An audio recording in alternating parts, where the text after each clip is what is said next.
On imagine un peu, euh, pardon, ce diagramme de séquence assez tranquille et on peut effectivement observer que j'ai mis quelques petites choses intéressantes. Donc le scheme param sequence message align center, c'est cool, mais vous n'êtes pas obligé d'utiliser tout ça. Ces scheme param, ces paramètres effectivement relatifs au diagramme. Donc ça, c'est vraiment du bonus. En plus, donc on va plutôt partir de ça. Donc on a trois participants, deux participants au sens propre backfront, aliasé BF. Donc j'utilise les alias ici, ordonné, parce que j'enlève finalement l'ordre par défaut. L'ordre par défaut, c'est celui de déclaration, donc backfront postgre, donc ce serait 1, 2, 3. Et là, j'ai transformé, j'ai mis 2, 1, 3. Ensuite, j'avais un quatrième participant, mais c'était juste pour vous montrer effectivement que vous pouviez déclarer un participant sur plusieurs lignes. C'est absolument possible. Là, effectivement, c'est tout ce qui concerne les séquences, donc les messages, machin, machin, donc ça c'est cool. Et vous pouvez voir que j'ai mis des notes, c'est ce que vous pouvez voir ici, un, 2 et 3, donc trois notes qui correspondent à ces différentes petites choses, donc right, left, top, bottom, c'est possible. Donc en l'occurrence, je n'utilise que left et right, en l'occurrence, et je mets des petits commentaires tranquilles. Ce que vous pouvez faire, c'est que vous pourrez colorier aussi tout ce qui est relatif aux flèches. Donc on va imaginer cette situation où vous voulez... Alors ça, on va mettre tout ça comme ça parce que sinon ce ne sera pas vraiment regardé. Ça va effectivement durcir le trait, le rendre continu. Et ce que vous pouvez faire, c'est ajouter tout simplement un peu de couleur. Donc vous faites ça de cette façon. Vous écrivez par exemple un petit, alors pour la request, on va mettre, vu que c'est light green que j'ai utilisé pour le front, vous pouvez voir light green ici. Donc je vais réutiliser ça là, tout simplement. Là, je vais réutiliser, c'est-à-dire un message à lui-même. Donc F envoie un message à F. Et là, je vais mettre aussi light green, light green, tout simplement. Alors je vais juste mettre ça comme ça. Hop, et ensuite back envoie une réponse, donc envoie une SQL request au serveur de base de données. Donc l'occurrence, je vais mettre ça en red ou light coral que j'ai utilisé light coral et ainsi de suite. Ensuite la base de données envoie, donc ce sera du blue cette fois-ci ou plutôt light blue. Je vais mettre ça comme ça. Hop, vous mettez ça, hein.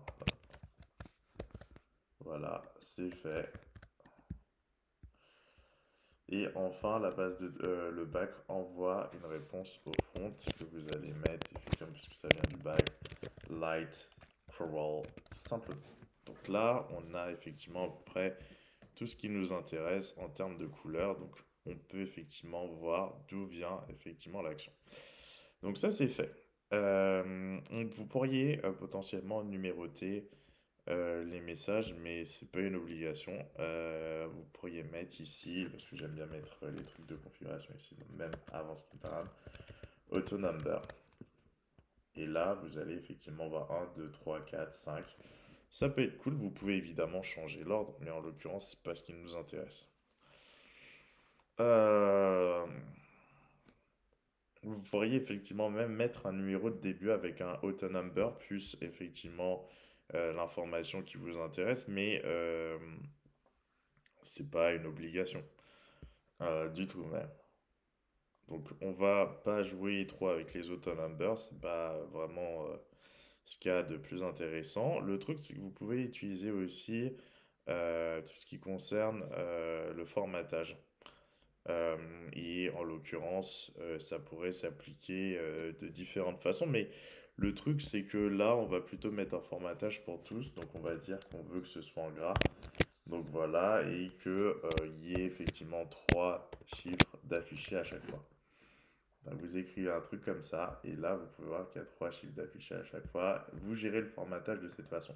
Si vous utilisez AutoNumber ici, puis autre part, et ainsi de suite, à chaque fois vous pouvez gérer le formatage de cette façon, mais Franchement, vous tracassez pas trop, c'est déjà pas mal de pouvoir le gérer, voire de connaître AutoNumber, ça peut déjà être assez suffisant. Donc, ou suffisant, si vous préférez. Le truc, c'est que vous pouvez effectivement ajouter des petites informations, mais on va pas nécessairement utiliser trop de choses.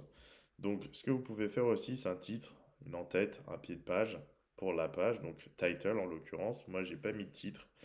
On aurait pu. Alors là, je vais mettre un title. Alors, j'ai pas mis un header non plus, donc je vais mettre un petit header pour le fun. Header page et je vais l'appeler plutôt header et je vais l'appeler euh, call API header, un truc comme ça. Call API header et le footer. Euh, on va appeler ça. euh, je vais mettre juste tout ce qui concerne la page. Donc, je vais utiliser effectivement une sorte d'interpolation. Hop, avec percentage page, c'est une variable préfaite. Et là, je vais mettre last page, un truc comme ça.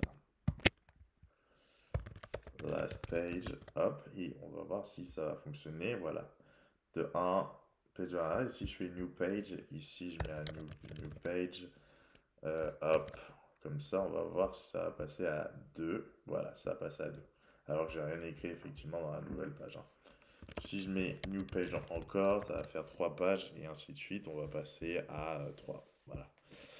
Mais en l'occurrence, là, c'est seulement cette page numéro 1 qui nous intéresse. Donc voilà. Donc on a ajouté un header, on a mis un footer, c'est plutôt cool. Ensuite, on peut mettre effectivement un titre. Je vais mettre title, collab, tout simplement. On va mettre un vieux truc, ça va faire le job. Alors, je vois pas mon titre pour le coup, donc j'ai mal écrit quelque chose. Que je vais écrire. On va voir si c'est une histoire. Voilà. C'est plutôt une histoire de. D'ailleurs, je comprends pas pourquoi ça tolère pas le l'espace. Ah voilà, ok. Donc title call API. Donc, donc voilà, c'est pas très intéressant comme titre, mais au moins ça vous montre que vous pouvez mettre un header, un footer, un title. C'est plutôt pas mal. Ensuite, vous pouvez même découper le diagramme. Mais ça, on va pas trop voir les new pages, etc., etc. On verra sans doute ça une prochaine fois. C'est pas un truc qui est d'une importance incommensurable non plus. Donc, on peut effectivement regrouper par contre des messages. Et donc, on peut le faire avec alt, else, opt, loop, park break, critical group, etc. Donc, nous, on pourrait potentiellement le faire, mais le truc, c'est que on n'est pas en train de faire des cas particuliers. Donc, je pense qu'on verra ça dans une prochaine petite vidéo.